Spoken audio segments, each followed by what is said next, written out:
21년도 해외 주식 거래 대금 1위 키움증권이 미국 주식이 처음이라면 누구나 $40 드려요. 지금 바로 국내외 통합 MTS 영웅문의 스샵을 다운받아 $40 받아가세요. 해외 주식은 원금 손실 발생 가능하며 그 결과는 투자자에게 귀속되오니 유의하세요.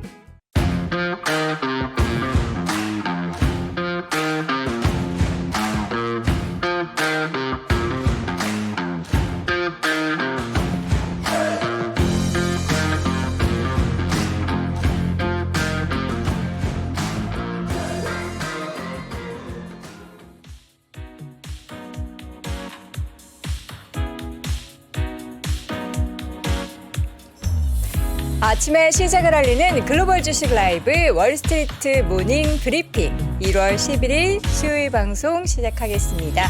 여러분 안녕하세요. 여도은입니다. 자, 어제 밤 사이에 뉴욕 증시 보셨던 분들 계시죠?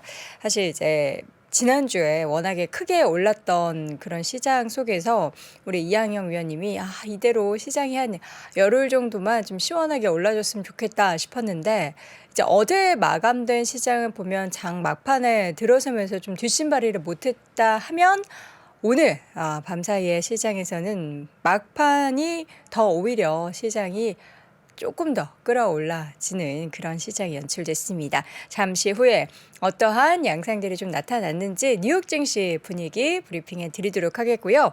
오늘 심층 인터뷰 채슬리 투자자문 최일호 상무와 함께 합니다.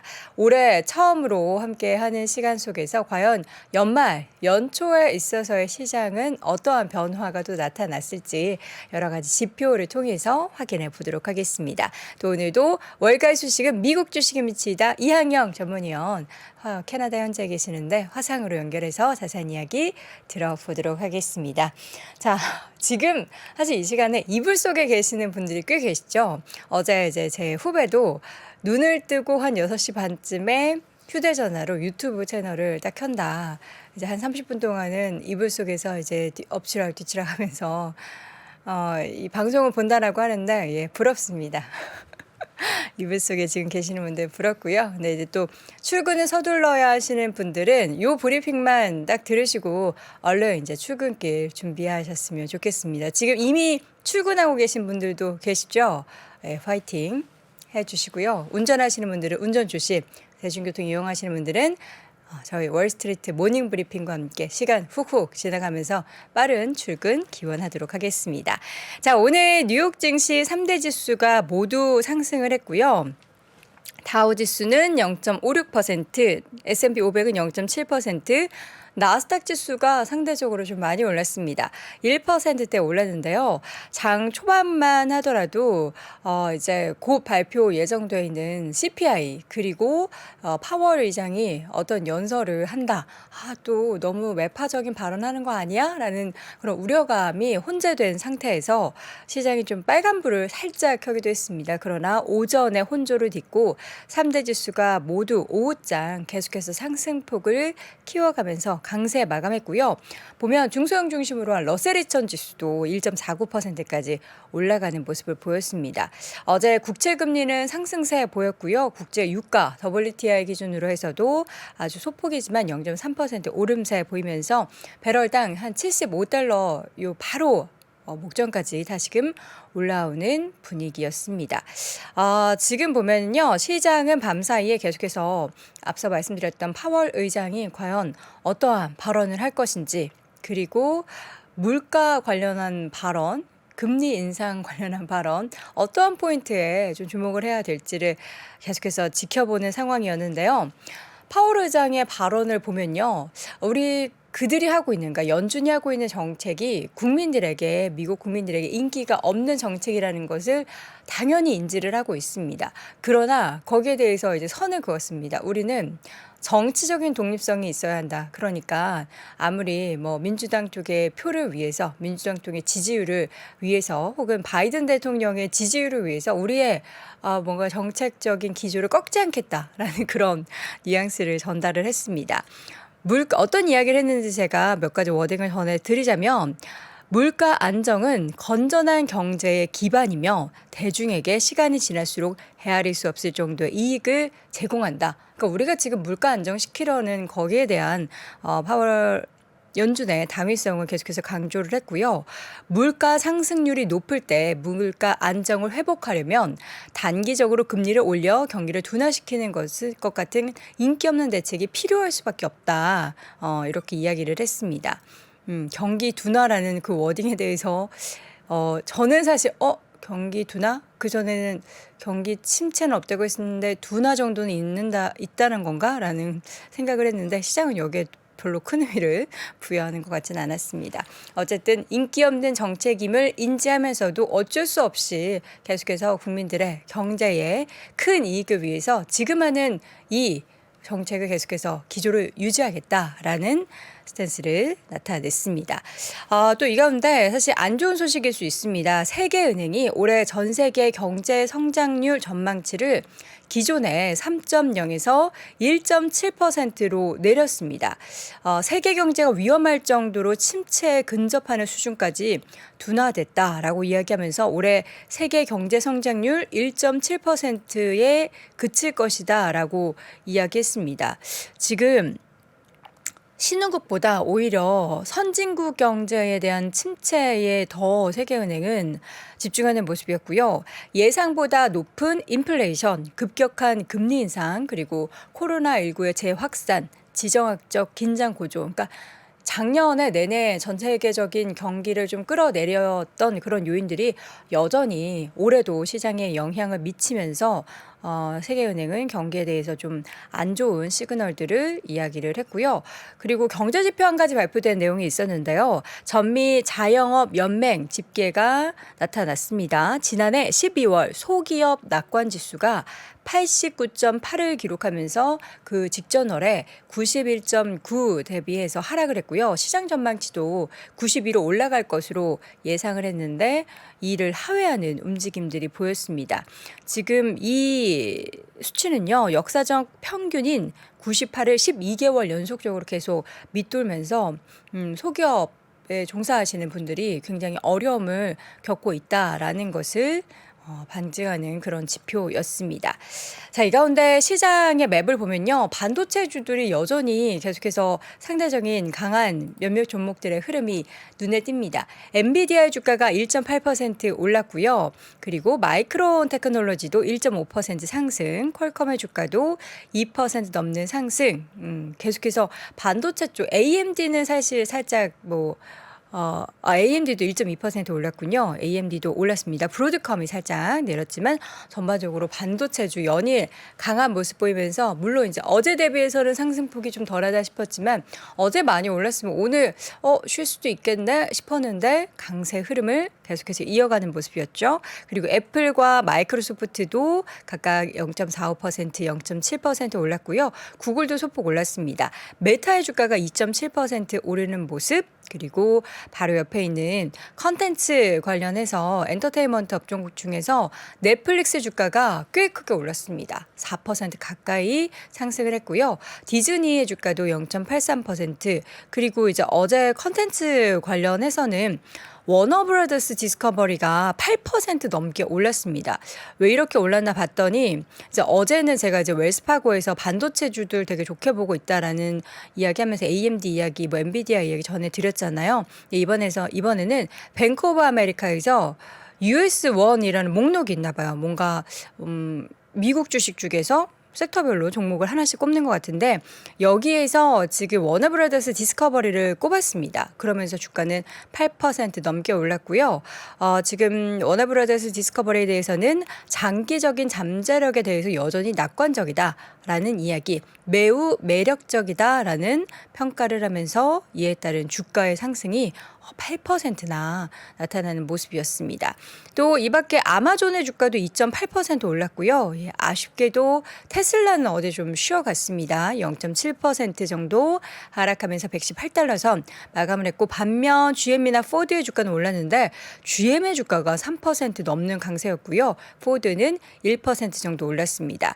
자, 월마트나 코스트코, 펩시 등의 종목들은 좀 하락을 했습니다. 지금 코카콜라나 펩시에 대해서는 이들이 사실 콜라의 양대 산맥이라고 볼 수 있잖아요. 근데 이제 여기 대해서 관련된 정부 기관 뭐 이름을 제가 갑자기 까먹었는데 뭔가 그런 분쟁하는 혹은 이제 시장에서 너무 독점적인 지위를 이용해서 너희들이 가격을 이 대형 소매업체에 대해서는 좀 싸게 해주고 중소형 소매업체는 조금 더 비싸게 판매를 하는 거기에 대한 제재성 이야기가 나왔습니다. 그런 영향을 살짝 받은 부분이었죠. 코카콜라, 펩시는 0.8%대 하락하는 모습이 보였습니다.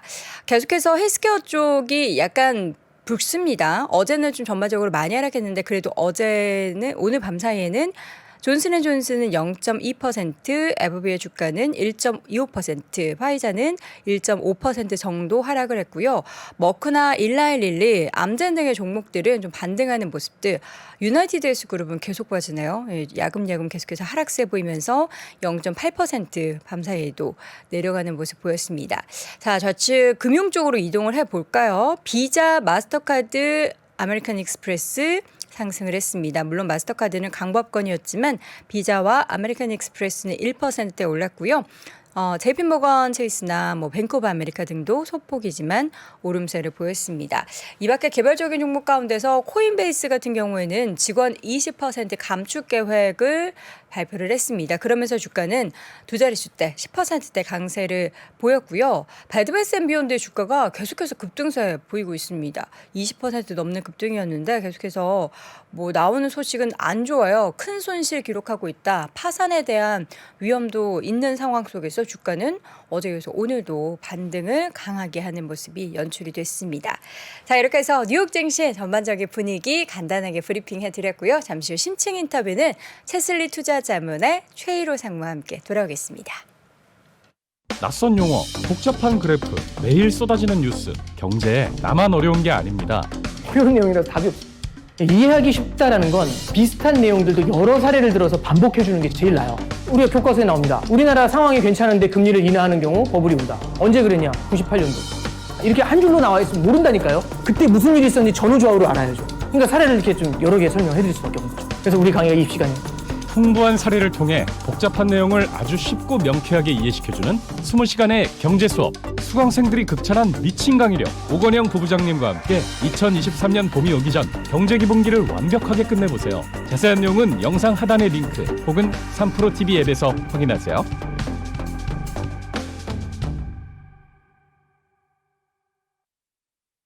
월스트리트 모닝 브리핑 함께하고 있는 시각 6시 43분 지나고 있고요. 채슬리 투자자문 최일호 상무와 함께하겠습니다. 상무님 어서 오세요. 네, 안녕하세요. 네, 반갑습니다. 네.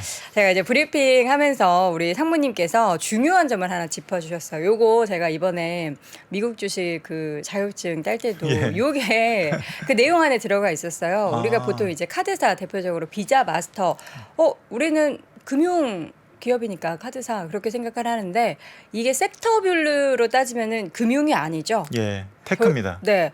파이낸셜이라고 써 있긴 한데 이 파이낸셜이 전체적으로 이 섹터 안에 포함된 그 상위 섹터가 IT? 아닙니다. 뭐라고 말해야 되죠? 그러니까 IT 안에 네. 비자하고 마스터카드가 있고요. 네. 예, 금융은 제일 큰 거가 버크셔 해서웨이, 그쵸. JP 모건, 네. 뭐 모건 스탠리 그리고 웰스파고 그런 것들이 있습니다. 네. 그래서 각각의 독립된 섹터라고 보시면 될 것 같고요. 마스터카드, 비자는 IT 네트워크로 분류가 돼가지고 네, 네. 테크 섹터에 속해 있습니다. 그러니까 헷갈릴 수 있어요. 근데 저희가 항상 보여드리는 이 핀비즈 맵에는 파이낸셜 아래 지금 그렇게 돼 있습니까? 크레딧 서비스 해서 그 아래 그렇게 되어 있어가지고 제가 항상 이제 금융 섹터 이야기하면서 말씀드리는데 예. 섹터 분류를 굳이 따진다면 정말 병합한 섹터, 그러니까 이게 그죠, 매출 비중이 높은 예. 그 분류로 섹터를 나누는 거죠. 아니요, 그 성격에 따라서 네. 나누는데 IT 섹터에 우리 제일 큰 그 시가총액이 큰 게 애플하고 마이크로소프트잖아요. 그 밑에 이제 비자하고 마스터카드도 같이 있는 거예요. 여기서 우리가 짚어야 될 거는 아마존이 보통 우리가 빅테크 예. 이렇게 부르지만 실질적인 섹터 분류에는 임의 소비재인 경기 소비재이고요. 그러니까 참 이것도 헷갈리고 또 어렵지만 그리고 이제 구글 같은 거 경우도 네. 이제 빅테크라고 그죠. 얘기는 하지만 커뮤니케이션에 커뮤니케이션 속합니다. 서비스. 예. 이렇게까지 공부하다 보면은 갑자기 미국 주식 하기 싫어집니다. 어려워지고요. 그냥 외울 수밖에 없어요. 이런 성격에 대해서는 여러분들께 이렇게 종종 말씀드릴 테니까 그냥 그렇구나 하고 인지를 하고 계시면 됩니다. 자, 오늘 심층 인터뷰 새해 들어서 지금 처음으로 모시는 건데 과연 그 두 주 사이에 어떠한 분위기가 있었는지 뭐 나쁘지 않은 것 같아요. 시작은. 예, 그렇습니다. 일단 간략하게 네. 21년을 좀 회고를 해보면은 네. 한 세 단어로 그 얘기를 할 수 있을 것 같은데 네. 피땀 눈물. BTS 노래잖아요. 예, 이거. 좀 그런데 올해는 이제 그 피땀 눈물이 결실로 바뀌기를 좀 희망을 합니다. 네. 그래서 가장 중요한 게 지금 작년의 어떤 패턴이나 섹터의 어떤 상대 강도가 올해까지 이어질 것이냐 아니면 또 반전이 있을 것이냐 그게 좀 중요한 키포인트가 될 것 같아서 작년에 팩터별로 어떤 팩터가 성과가 좋았는지 네. 좀 가져왔는데 다들 뭐 그 예상하시듯이 작년에 이제 방어적인 전략이 상당히 선방을 했고요. 시장이 안 좋은 가운데 그래서 필수 비재나 에너지나 헬스케어나 유틸리티 이런 섹터들이 상당히 선방을 했고 JP모건에서 나오는 가이드 투어 마켓에 나오는 그 방어주 전략에서 그 방어주 전략을 구사를 했다면 연간으로 5.3% 정도로 수익률을 좀 선방을 했었을 그쵸. 것 같고요. 그 양극단의 경기 순환 섹터들을 모아놓은 전략으로 가져갔다면은 마이너스 27.2% 아주 저조한 성과를 냈을 것 같습니다. 그래서 경기 순환이라면 예. 말씀해 주시죠. 경기에 굉장히 민감한 섹터들로 네. 이루어진 주식들로 그쵸. 전략을 가져갔다면 상당히 안 좋은 성과를 냈을 텐데 그 대표적인 섹터로는 자유소비재, 커뮤니케이션, 금융, 산업재, IT, 소재 네. 이런 섹터들로 분류가 될 수 있겠습니다.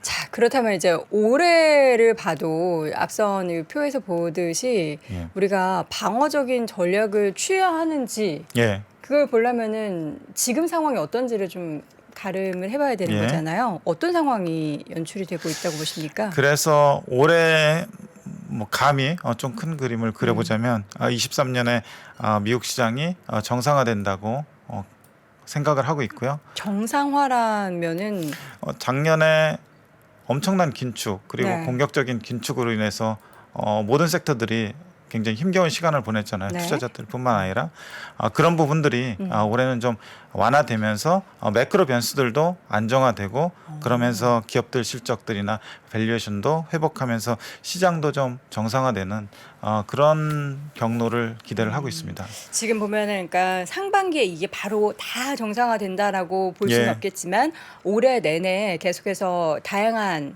분야에 있어서의 정상화 과정들이 만들어질 것이다라는 거잖아요. 예, 그 시작은 이제 물가부터 시작을 할 거고요. 네. 왜냐하면 연준이 가장 중요하게 보는 것이 물가고 지금 물가 안정에 전력을 다하고 있기 때문에 그럴 거고요.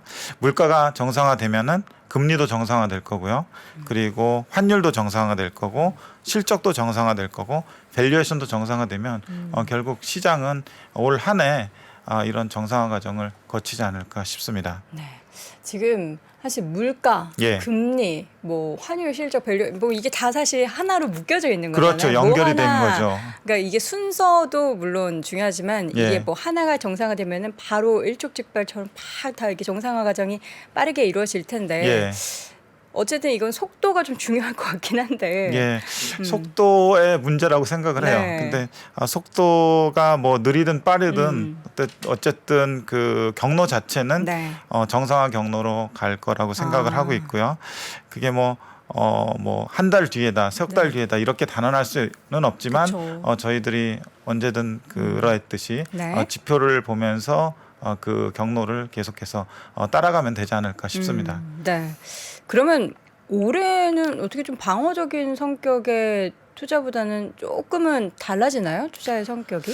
제가 볼 때는 뭐 어쨌든 그 연초 이후에 며칠 지나지 않았지만 네. 그 섹터들의 움직임을 보면은 지난해 상당히 방어적으로 선방을 했던 섹터들의 움직임은 좀 둔해졌고요.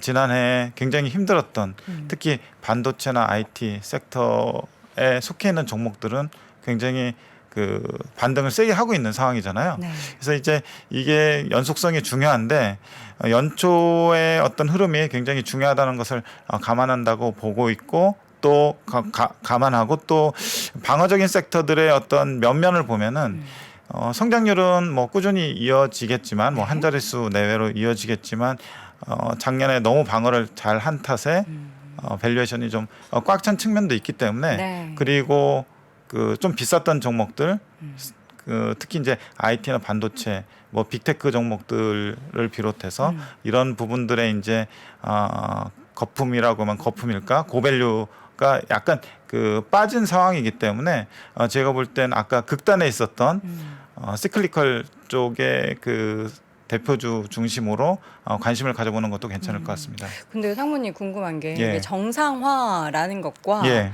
좋아진다라는 것에는 약간 차이가 좀 있는 것 같아요. 음. 우리 시청자분들은 지금 정상화라는 단어를 듣고 그러면 이전에 되게 되게 좋았던 그런 것이 정상화인가로 보는데 그건 아닌 거죠? 지금 그 어쨌든 공격적인 그 긴축으로 인해서 네. 굉장히 나빠졌던 부분이 정상화만 된다고 하더라도 이를테면 이런 것 같아요. 어떤 그 섹터가 100으로 있다가 외부 충격이나 뭐 내부적인 어떤 문제로 인해서 네. 50으로 됐는데 그 부분이 100으로 회복하지는 못한다고 하더라도 75만 된다고 하더라도 네. 50에서 75는 상당히 큰 폭의 상승률이잖아요. 그렇다면은 이전에 이미 그냥 고만고만했던 것들이 네. 그냥 선방했던 부분들보다는 성과가 상대적으로 크지 않을까 생각합니다. 자, 이번 주 이제 CPI 발표가 예정돼 있는데 어쨌든 전반적으로 이러한 아까 보여드렸던 그 표의 핵심은 물가입니다. 물가가 핵심인데 물가가 빠르게 안정화를 되찾을 거든. 그러니까 어제 저희가 퇴근길 라이브 인터뷰할 때도 예. 그분도 그러시더라고요. 생각보다 빠르게 물가가 우리가 원하는 혹은 연준이 원하는 수준까지 내려올 수 있다. 그 뭔가 근거가 있나요? 지금 나오는 지표들 보면은 연준이 생각했던 물가의 수준보다도 네. 더 빠르게 내려올 가능성이 있다고 봐요. 어. 실제로 지난 12월 FOMC 이후에 네. SEP에서 그 전망했던 물가 지표들보다 더 그 빠르게 내려오는 지표들이 좀 확인이 되고 있고요. 어떤 게 그렇죠? 지금 일단은 노동 참가율하고 임금 상승률 네. 보면은 지난 금요일 날 고용 지표 발표할 때 같이 발표가 됐는데 네. 일단 노동 참가율이 지금 조금 올라오고 있는 상황이고요. 이 얘기는 노동 공급이 좀 확대되고 있다는 얘기고 임금 상승률도 그간 페드에서 좀 골칫거리로 생각하고 있었던 거잖아요. 그런데 이게 4.6%까지 내려왔습니다. 네. 전월이 이제 4.8%였고요. 페드는 뭐 한 2%까지 내려와야 된다고 얘기를 하지만 제가 볼 땐 좀 시간 문제고요. 특히 이 노동 참가율이 좀 늘어난 부분을 좀 살펴보면은 그동안 좀 좀 넉넉해서 그 노동시장에 적극적으로 참여하지 않고 있거나 또는 실망 노동자들 이런 분들이 노동시장에 좀 참여하고 있는 분위기입니다. 네. 자, 그렇다면 이제 한 가지 더 발표된 게 서비스 물가 지표가 좀 부진하게 나온 것도 이제 전체적으로 뭔가 기대감을 그러니까 물가를 끌어내릴 수 있겠다, 물가가 빠르게 안정될 수 있겠다라는 기대감을 만들었잖아요. 예. 그래서 이제 서비스 물가가 그 PC 물가 중에서 이제 한 부분을 차지하고 있고 또 노동시장 못지않게 연준이 중요하게 생각하고 있는 거는 서비스 물가인데 왜냐하면 노동시장의 불균형 때문에 서비스 물가가 잘 꺾이지 않는다라고 생각을 하고 있거든요. 그런데 역시 지난주 금요일 날 발표된 서비스 PMI를 보면은 이 PMI의 세부 항목에 프라이스라는 항목이 있거든요. 이 프라이스라는 항목이 서비스 업계의 구매 관리자들이 실제로 소재 부품 장비를 사올 때 지불하는 가격인데 네. 이 가격 자체가 상당히 빠르게 내려오고 있어요.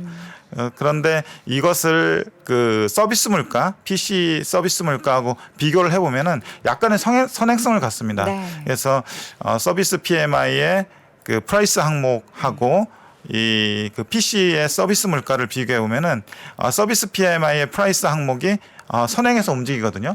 먼저 꺾이고 먼저 올라가고 이러는데 지금 서비스 PMI 프라이스 항목은 이미 작년에 꺾였는데요.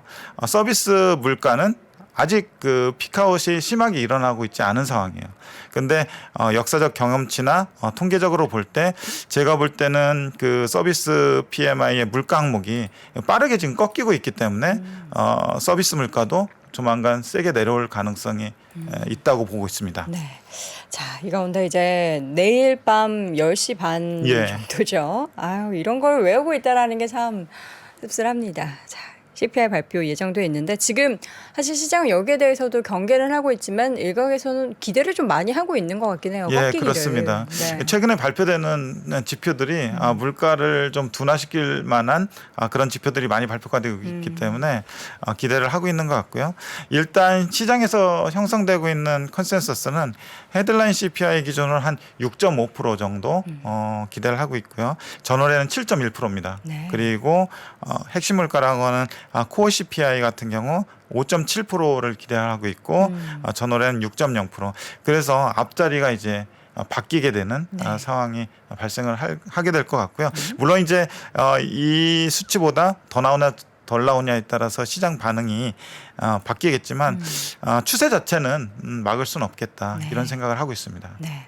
자, 이렇게 물가 하락에 대한 것들이 계속해서 지속되다 보면 아까도 그 표를 통해서 말씀드렸는데 금리나 달러 이러한 지표들도 좀 안정화를 되찾을 수 있다. 그러니까 달러 같은 경우는 달러 이제 약세 기조로 다시 돌아서면서 이전 수준으로 돌아가고 금리도 다시 하향 안정화될 것 같은데 현재는 어떤 수준인 건가요? 말씀하셨다시피 이미 그 진행 중이고 있고요. 네.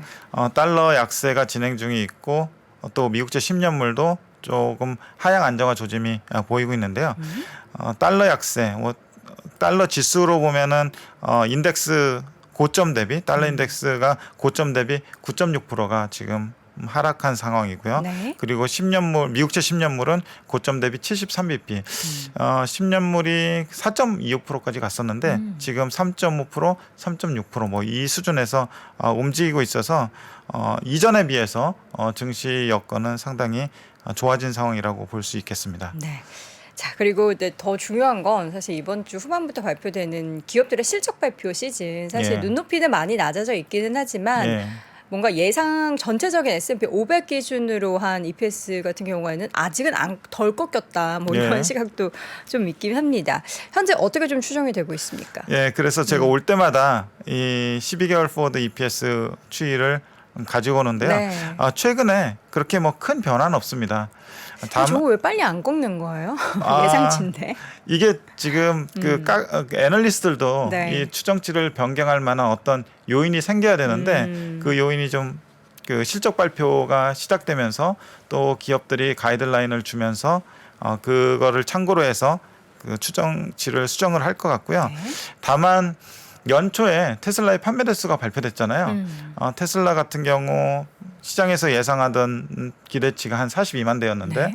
40만 대 초반으로 나오면서 시장 예상치를 하회하면서 테슬라의 추정치는 좀 꺾이고 있고요. 그 꺾이는 것이 좀 여기에 반영되긴 하는데 전체에서 뭐 테슬라가 주는 영향력은 이미 미미해졌기 때문에 네. 크게 뭐 변화는 없었고요.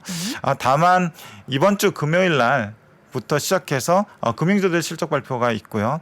뱅크 오브 아메리카나 JP모건, 웰스파고, 블랙록 이런 금융주들하고 그리고 헬스케어 대표주 유나이티드 헬스 그리고 델타항공의 실적 발표가 있는데 이미 그 금융주들의 실적은 에그리깃으로 봐서 한 전년 동기 대비 한 순이익으로 15% 정도 감익할 걸로 예상되고 있고 주가는 한 최근 1년으로 보면 한 20% 내외 정도 빠졌기 때문에 어느 정도 그 실적 나쁜 거를 좀 반영을 하고 있는데 중요한 거는 실적 시장에서 예상하는 거하고 실제하고 얼마나 괴리가 있는가를 살펴보는 건데 제가 볼 때는 위로나 아래로나 그렇게 막 크게 서프라이즈를 줄 만한 상황은 아니다라고 보고 있습니다. 유나이티드 헬스그룹이 사실 굉장히 긍정적인 평가를 많이 받는 기업이잖아요. 예. 근데 요즘에는 주가가 이렇게 별로 안 좋아요.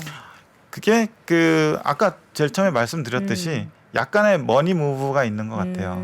그래서 이런 기업들 이게 투자자 입장에서 보면은 지금 좋은 거보다 앞으로 좋을 거, 네. 앞으로 나아질 건데 그 이전에 그 앞에서도 말씀드렸듯이 방어 섹터에 속하는 유틸리티나 헬스케어나 에너지나 필수비재나 이런 것들은 작년에 방어를 많이 했잖아요. 네. 예, 다른 것들은 굉장히 많이 힘들어했고 그럼 앞으로 좋아질 게 뭐냐 이런 매크로 여건이 좋아질 게 어떤 것들의 업사이드가 더 빠를 것이냐라고 그런 부분들을 좀 생각을 한다면 아무래도 좀 많이 빠진 부분 그 금융 여건을 감안할 때 턴어라운드가 세게 나올 부분에 더 매력을 느끼지 않나 그렇게 생각을 합니다. 네. 이게 뭐 특별히 나빠지거나 갑자기 어떤 기업 내부적으로 문제가 생겼다기보다는 어떤 그 스마트머니의 어떤 움직임, 네. 그 이동 이런 정도로 판단하는 게 좋지 않을까 싶습니다. 네. 자, 지금 또 어느새 S&P 500 지수는 3,900을 넘어섰습니다. 지금 밸류에이션은 어떤가요? 지금 한 17배인데요. 이게 한 20년으로 보면은 네. 거의 한 평균 수준입니다.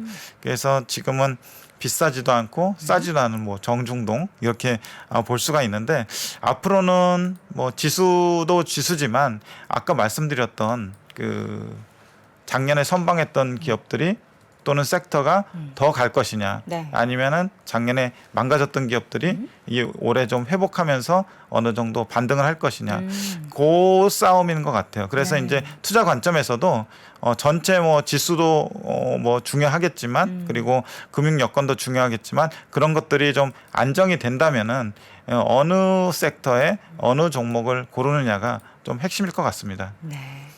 어느 섹터의 어느 종목을 고를 수 있는 아이디어는 우리 계속해서 예, 그렇습니다. 찾아서 주시죠. 그래서 말씀드렸듯이 디펜시브한 전략보다는 약간은 좀 공격적인 네. 전략으로 대응하는 것이 낫다는 생각이고요. 네. 그 공격적인 대응의 그 의미는 아까 디펜시브의 극단에 있었던 그런 그 섹터군을 좀 고려해보는 것도 네. 괜찮지 않을까 싶습니다. 알겠습니다. 자, 이렇게 해서 오늘도 전반적인 시장의 변화, 분위기의 변화와 그런 내용들을 이제 지표를 통해서 쭉 확인을 해봤습니다. 오늘 심층 인터뷰 시간 채슬리 투자자문 최일호 상무와 함께했습니다. 고맙습니다. 네, 고맙습니다.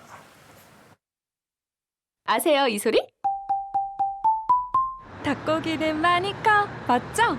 나도 아는데 닭고기는 많이 커. 닭고기는 많이 커 많이 커 대한민국 최초의 닭고기 브랜드 마니커 이제 마니커 닭고기 먹고 많이 크세요. 닭고기는 많이 커. 임자, 어제 3프로에서 명절에 떡상 한다는 데가 어디였지? 그 특허받은 백년 화편 특허 파발 찹쌀떡이잖아. 맞네. 암만 3만 원대로 그만한 명절 선물 준비하기가 쉽지 않지. 맛도 좋은데 재료까지 좋고 쟁여두고 하나씩 꺼내 먹기도 편하고 말이여. 버뜩 애들한테 전화해서 명절 선물로 준비해두라 혀. 입이 떡 벌어지는 품질 3만 원대 명절 선물 백년화편. 월스트리트 모닝 브리핑 한국투자신탁운용과 함께합니다. 네, 월스트리트 모닝 브리핑 함께하고 있는 시각 7시 3분 지나고 있습니다. 이번에는요, 캐나다 현지로 연결해 보도록 할게요. 미국 주식에 미치다 이항영 전문위원 함께합니다. 위원님 어서 오세요. 네, 안녕하세요. 이항영입니다. 네, 자 오늘 뉴욕 증시 분위기는 후반 들어서면서도 계속해서 상승폭을 키워갔는데 사실 파월 의장이 무언가 어디 가서 이야기를 한다 싶으면 약간 우리는 긴장하고 있잖아요. 근데 보면은 딱히 뭐 그동안의 스탠스에 크게 벗어나지 않는 내용들에 대한 이야기만 쭉 나왔어요. 네, 맞습니다. 사실상 그 파월 의장의 얘기를 저희가 벌써 수년째 보고 있는데요. 저는 이분이 말하는 어떤 방향성이나 스탠스가 바뀐 거를 전 별로 본 적이 없습니다. 사실 똑같은 원론적 얘기를 많이 하시는데요. 오늘도 마찬가지입니다. 그 연준의 역할, 우리나라도 중앙의 은행인 한국은행이 정치적으로 움직이면 안 되잖아요. 그리고 뭐 지금 하나하나의 어떤 플러스 마이너스 요인에 흔들리거리면 안 되는 어떤 교과서적인 시각이죠. 그래서 뭡니까? 2%라는 어떤 인플레이션의 목표치라는 것을 갖고 하는 거죠. 물가 너무 많이 올라가면 안 되지만 또 경제 성장 이런 거, 뭐 이런 기본적인 그런 시각을 오늘도 재확인했습니다. 다만 이제 멘트로는 용어가 더욱더 명확했죠. 예를 들어 계속해서 이렇게 물가를 관리하기 위해서 금리를 올리면 어떤 경기가 위축될 거 아닙니까? 그러니까 이런 얘기하는 겁니다. 경제 성장에 약간 마이너스 요인도 있다라는 얘기를 하는 거죠. 하나는 또 뭐겠습니까? 이렇게 계속해서 경제 성장이 둔화되면 정치적인 입장에 따라서 여당이 됐건 야당 많이 다 갔겠지만 야, 좀 정치적으로 지금 부담이 될 수 있잖아. 욕을 먹을 수 있죠. 더 쉽게 얘기하면. 다만 그럼에도 불구하고 연준은 연준의 일이 있다는 겁니다. 연준은 연준의 역할을 한다는 거죠. 그게 뭐예요? 말씀드렸다시피 인플레이션을 잡는 거죠. 그러니까 그거에 대한 역할을 충실히 하겠다는 얘기하고 있습니다. 그러다 보니 언론적 얘기를 똑같이 했는데요. 해석은 야 이거 그래도 지난번에 고용 보고서 나오고서 약간 임금 상승을 둔화돼서 요래 지금 금리의 상승을 좀 둔화시키고 속도를 좀 낮출 수 있다라는 얘기를 기대하는 사람 입장에서 보면 옳구나 이거 큰일 났다 계속해서 금리를 올려갈 수 있다 이런 얘기로 해석할 수 있죠. 네. 그러다 보니 오늘 결과적으로 보면요 분명히 금리는 조금 올라갔습니다. 그리고 주식시장도 조금 떨어지기도 했었어요. 그렇지만 1시간 반부터 해서 조금씩 밀려 올라가면서 나스닥은 오늘도 1% 올라갔고요. 어저께 S&P 500이 거의 보합이었잖아요. 그런데 보면 S&P 500 0.7%, 다우지수도 오늘 계속 마이너스 왔다 갔다 하다가 다우지수가 0.6% 올라가면서 전형주 너무 상투적인 말일지 모르겠지만 뒷심이 발휘한 날이다라는 정도로 일단 해석할 수 있겠습니다. 네. 제롬 파월 의장이 어떤 얘기를 했죠? 명확하게 좀 어디 몇 가지 한번 볼까요? 아까 말씀드린 얘기가 답니다. 결국 금리 인상 추세가 이어질 가능성을 재확인할 수 있는 다양한 멘트를 했죠. 그런 관점에서 정치적 반대도 불구하고 우리는 우리 역할을 하겠다는 것을 강조했다라고 보셔야 되겠고요. 말씀드렸던 대로요. 금융시장에 영향을 미친 건 분명히 있죠. 10년물 금리가 3.6%대로 반등한 건 분명히 팩트입니다. 그래서 3.62%까지 올라갔어요. 분명히 좋은 건 아니죠. 그렇지만 이게 더 많이 올라가겠냐는 것에 대해서 여러 가지 의견이 있습니다. 여하튼 3.6%까지 올라갔다라고 보셔야 되겠고요. 네. 다음은 이 금리가 올라가면 미국 달러도 좀 위에 올라가는 게 당연한데요. 미국 달러 오늘 분명히 강보합으로 끝났습니다. 조금 올라갔지만 금리 정도는 아니었고요. 소폭 올라갔다고 보셔야 되겠습니다. 다만 오늘은 미국 달러 소폭 플러스로 났지만 그거보다는 2020년 7월 이후입니다. 그래서 거의 한 2년 8개월 그 정도 만에 흔히 얘기하는 데스크로스 있지 않습니까? 데스크로스는 51선과 200일선은 미국에서 주로 얘기합니다. 그래서 그림 중에 아래 그림이 되겠는데요. 이게 빨간색이 51선이고요. 파란색 200일선인데 꺾고 내려가는 모습이잖아요. 이게 2020년 7월 이후 처음으로 데스크로스가 최근에 발생했다라는 점이죠. 이것만 보면 이게 만약 주식이라고 보면 이거 약간 흘러내리는 그림이거든요. 그러면 우리한테는 좋다? 나쁘다? 어저께도 댓글 보면 여러 가지 해석을 하시던데 하여튼 저는 단순하게 달러가 약해지는 것은 주식 투자한테 그리고 한국 주식시장 전체적으로 봐더라도 분명히 호재인식하는 게 맞다라고 보고 있고요. 네. 금가격까지 한번 먼저 말씀드리면 금값은 반등을 계속해서 올라가고 있습니다. 그리고 추세적으로 완전히 살아 있습니다. 그래서 이 금가격은 5월 9일입니다. 작년 5월 9일이고 8개월 내 최고치를 갔습니다. 그래서 금가격이 계속 올라가고 있죠. 금에 투자하는 방법을 지금 소개를 해주시려고 하는 것 같은데 네네. 뭐가 제일 좋나요? 금은 진짜 투자하는 방법이 5만 가지가 있습니다. 5만 가지요? 이제 저는 5만 한 가지가 6, 7가지밖에 모르는데 5만 가지나 있었나요?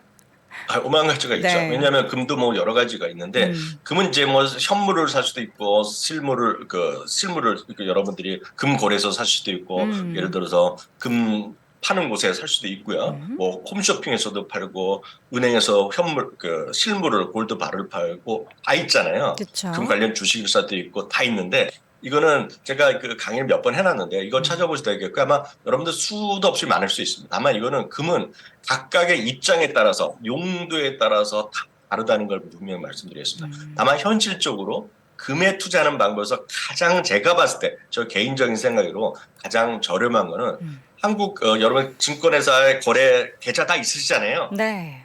그래서 한국 거래소를 이용하는 것이 가장 작은 돈으로 할 수 있는 거는 저는 개인적으로 가장 저렴한 것이 바로 그거다. KRX 금투자. 네네네. 그게 가장 저렴하면 쉽게 삭업할 수 있고 아마 수수료도 제일 적다라고 맞아요. 알고 있는데 각자 다 생각이 다르시잖아요. 그래서 그거는 조금 더 알아보시면 될 것 같고요. 가장 기본 방법은 제가 3가지 정도 있다라고 말씀드릴 수 있겠습니다. 네. 자, 그리고 네. 유가를 좀 볼까요? 조금 올랐어요. 네, 유가는 이제 조금 반등했는데 역시 여기에는 중국이라는 나라에 대한 시각이 분명히 있습니다 지금. 그래서 어제도 잠깐 막판에 잠깐 말씀드리기가 조심스럽고 저 자신도 신뢰도를 약간 떠나서 지금은 하여튼 중국에 관련된 비즈니스, 중국에 관련된 노출이 많은 기업 이런 것들에 대한 좀 비중을 늘리라는 얘기는 꽤 많이 하고 있다는 것도 팩트다라고 보셔야 되겠습니다. 다만 그거를 중국의 어떤 주식으로 자신의 어떤 자산을 노출시키느냐는 다들 입장에 따라서 다르잖아요. 하지만 하여튼 중국의 어떤 경기 회복에 대한 노력 그런 것들은 결국 금 가격의 상승세를 가져오고 있고요. 또 한편에서는 경기 회복, 산업의 산업 생산이 좀 활발해지고 이러면서 그리고 중국의 요인으로 인해서 유가가 최근에 좀 반등하는 데는 중국의 요인이 가장 크다라고 먼저 말씀드릴 수 있겠네요. 네. 자, 오늘은 월가의 시각을 조금 더 자세하게 면밀히 좀 보도록 하겠습니다. 제일 먼저 JP모건, 제이미 다이먼 네. 회장 이야기부터 좀 들어볼까요? 네, 그 JP모건의 제이미 다이먼 회장이 이번 주에 상당히 바빴죠. 우리 많은 분들이 우리나라 주시장에서 오히려 더 크게 매년 반영되는 JP모건에서 1년에 한 번씩 하는 바이오 헬스케어 그런 세미나 있잖아요. 심포지엄에서의 또 기조 연설도 했고요. 오늘 이 내용은 폭스 비즈니스 채널의 화상 인터뷰를 통해서 한 얘기다라고 보셔야 되겠습니다. 일단 작년에부터 해서 이제 미국 경제 상당히 어려워질 수 있다, 허리케인이다, 이런 얘기 했던 거 기억나실 텐데요. 네. 오늘 그거에 대해서 약간의 자기가 허리케인까지 얘기한 거는 약간 잘못됐다라는 얘기를 하면서 미국 경제는 장기적으로 좋다라는 얘기를 분명히 했어요. 분명히 그런 얘기했고 다른 일부 금융기관, 오늘 골드만삭스도 1,000명, 2,000명 감원 얘기했지만 JP모건 그러지 않는다는 얘기도 하고 그런 여러 가지 얘기를 했지만 오늘 우리 미국 주시장에 영향을 미친 것은 금리에 관한 얘기가 되겠는데요. 기준금리가 결론을 보면 타이틀은 6%까지도 올릴 수 있다는 얘기를 하고 있는데 이게 만약에 이렇게 되면 끔찍한 겁니다. 주시장이 올해도 재미없을 수밖에 없겠는데요.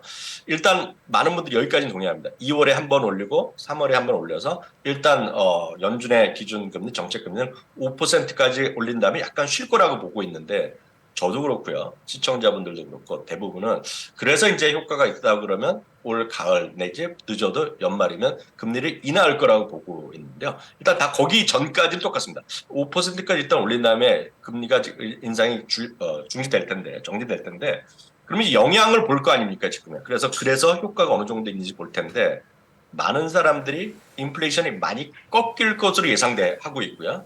그리고 많은 그렇게들 기대를 하고 있다는 얘기죠. 저도 그렇고 여러분들도 그렇기 때문에 주식 투자를 하는 거죠. 특히 이제 펀드 스트레 탐리는 바위같이 물가가 떨어질 거라고 얘기하고 있는데 제이미 다이먼 회장은 절대 그렇지 않다는 얘기. 절대 그렇게 많이 급하게 내려올 수가 없다는 겁니다. 지금의 미국 상황이. 그러면 마지막 밑에 줄이 정말 무서운 얘기인데요. 4분기에는 연준이 다시 금리를 올릴 것이라는 얘기예요. 4분기. 이게 많은 사람들의 시각이 완전히 다른 얘기입니다. 그렇죠. 그러면 만약 이렇게 되면 주가는 최근에 반등하고 조금 더 금리 인상이 멈추고 한두 달 지나가면 주가 좋을 수 있다 얘기할 수 있지만 자기가 봤을 때는 물가 이렇게 안 내려올 거라는 거죠. 그렇게 되면 다시 올리면 주시장이 재미없다 하는 수도 있다는 얘기입니다. 그래서 마지막은 오해할 수 있기 때문에 원문을 그냥 적어놨습니다. 5%라고 아니다. 내 생각에는 6%도 쉽게 갈 수 있다. 이런 얘기를 했다라고 일단 이해하시면 되겠습니다. 네, 인플레이션이 쉽게 꺾이지 않을 것 같다라고 이야기를 하는 게 가장 좀 지금 현재 전 시장 분위기와는 반대되는 이야기라서 또 제이미 다이먼 회장의 이야기대로 간다면 이 우려를 계속해서 하반기까지 또 가져가야 될지가 걱정이 되는데 그럼 맞아요. 지금 네. 상황에서는 전략적으로는 어떤 이야기를 좀 하고 있습니까? 네, 맞습니다. 그래서 이런 다수 의견은 분명히 아니고 우리의 희망과 다르지만 그런 의견도 있다는 것 자체는 우리가 좀 이해를 하고 넘어가시면 좋을 것 같고요. 전체적인 어제도 시티그룹도 얘기했고 모건 스탠리, UBS 그리고 다들 마찬가지 하는 시각이 있습니다. 하나가 어제도 잠깐 말씀드렸던 중국에 대한 노출을 좀 하라는 얘기를 하고 있고요. 또 하나가 유럽에 대한 비중을 늘려야 된다는 얘기를 하고 있습니다. 시티그룹도 그런 얘기를 하고 있고 모건스탠리도 그런 얘기를 하고 있는데요. 이 부분 우리가 약간 생각할 필요가 있고요. 전제에서 미리 말씀드리면 이거는 미국 사람들이 미국인을 상대로 하는 얘기입니다. 이거는 우리가 상식적으로 보면 약간 이해가 안 될 수가 있겠는데요. 많은 분들이 한번 여론은께 제가 질문 한번 드려보겠습니다. 미국에서요. 예를 들어서 연세가 많으신 분들 있지 않습니까? 예를 들어서 베이비 부모 세대도 있겠고요. 그다음에 뭐 예전에 X 세대라고 있지 않습니까? 그리고 다음에 이제 밀레니얼 그리고 Z 세대인데요. 그러니까 중간에 X 세대 말고 위에 있는 나이가 많으신 분 대비 지금 MZ 세대라고 있지 않습니까? 네. MZ 세대 어느 쪽이 더 분산 투자를 더 많이 하고 있을 것 같다고 생각하세요? 저는 좀 그래도 투자를 오래 하신 연령대가 또 높으신 분들이 분산 투자를 잘하고 계시지 않을까요? 네, 맞습니다. 그 정확한 얘기인데요. 네. 예를 들어 나이가 많은 분들은 유럽도 하고 이머징 마켓에 분산 투자가 많이 돼 있습니다. 상대적으로. 네. 근데 MZ 세대일수록 미국에 올인한 분들이 워낙 많다는 겁니다. 마치 우리나라 주식 하시는 분들 중에 요즘 이제 미국도 하지만 한국 주식 투자가 올인하면 훨씬 많잖아요.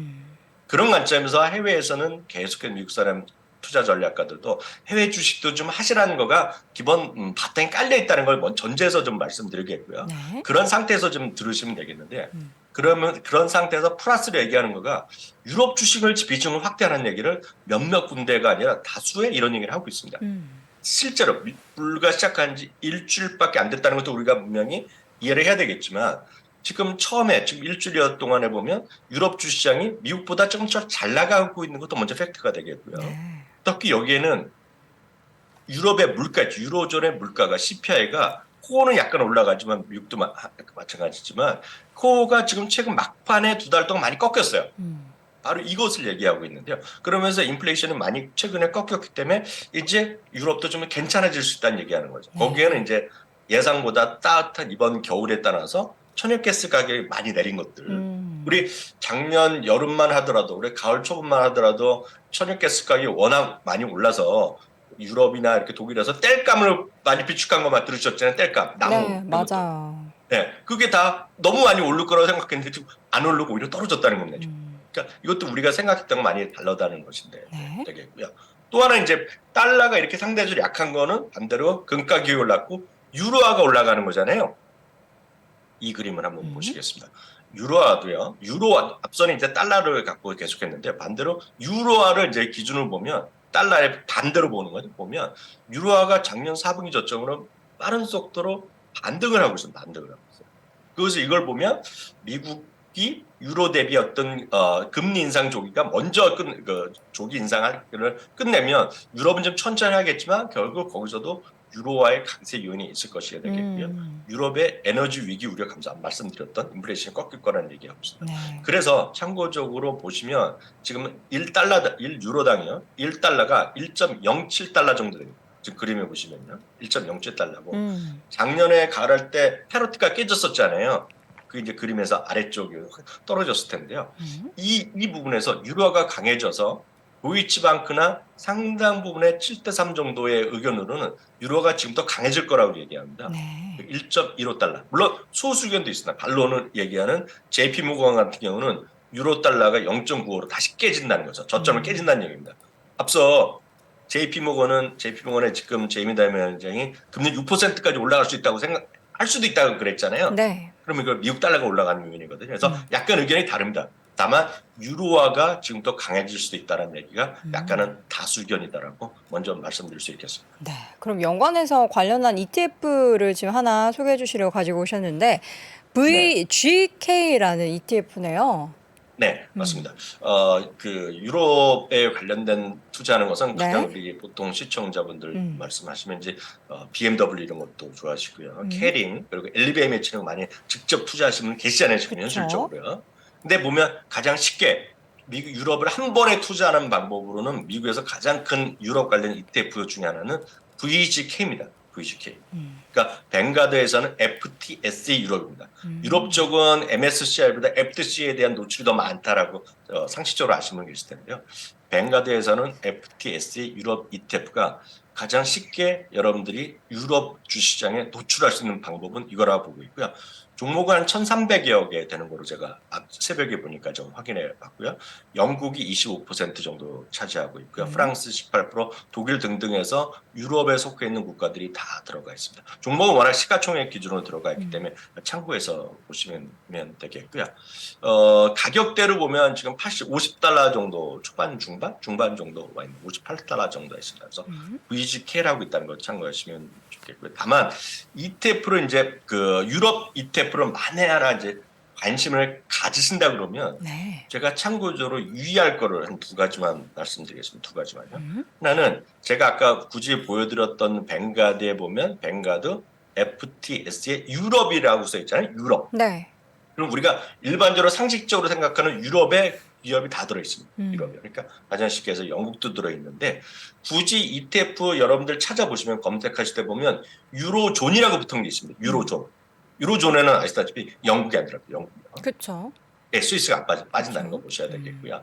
개별 주식을 또 원하시면 계십니다. 개별 주식이요. 개별 주식은 또 2가지가 있습니다. 개별 주식은 이제 미국에 상장돼 있는 유럽 주식을 사실 수 있어요. 다만 이게 거래가 잘 되는 거는 극히 적고요. 대부분은 이제 핑크나 이렇게 되게 아주 적습니다. 거래가 좀 상당히 적기 때문에 거래가 잘 안 된다는 것 좀 이해하셔야 되겠고요. 네. 그래서 실제로 유럽의 주식을 개별 주식 사실 때는 일부 종목을 빼놓고는 유럽을 직접 사야 됩니다.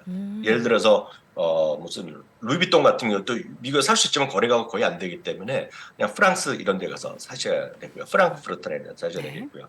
예를 들어서 그 겨울에 여성분들 패딩에 유명한 게 뭐 있죠? 몽클레어 그런 거 있죠. 예, 몽클레어 같은 경우는 밀라노에 상장돼 있습니다.